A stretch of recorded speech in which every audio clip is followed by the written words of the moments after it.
নাটোরের লালপুর উপজেলায় একটি বিদ্যালয়ে সিলিং ফ্যান খুলে পড়েছে শিক্ষার্থীদের উপর। এতে ষষ্ঠ শ্রেণীর এক শিক্ষার্থী আহত হয়েছে।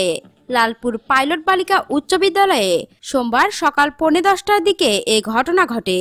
আহত ছাত্রী রানী খাতুন মমিনপুর গ্রামের রানা সর্দারের মেয়ে। ওই ছাত্রীর অন্তত 3 সহপাঠী জানায় তাদের গ শাখার শ্রেণীকক্ষের ফ্যানের পাখা হঠাৎ খুলে পড়ে। এ সময় শিক্ষার্থী রানী খাতুনের কপাল কেটে যায়। অপর এক ছাত্রী আহত হয়। রানীকে উপজেলা স্বাস্থ্য কমপ্লেক্সে ভর্তি করা হয়। লালপুর উপজেলা স্বাস্থ্য কমপ্লেক্সের চিকিৎসা কর্মকর্তা মমতাজুল হাসান বলেন, ফ্যানের পাখার আঘাতে রানীর কপালের ডান পাশে কেটে যাওয়ায় 3টি সেলাই দেওয়া হয়েছে। সে আশঙ্কামুক্ত।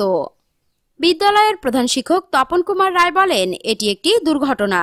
শ্রেণীকক্ষে অনেক দিনের ঝোলানো ফ্যান মরিচা পড়ে নষ্ট হওয়ায় একটি পাখা খুলে পড়েছে।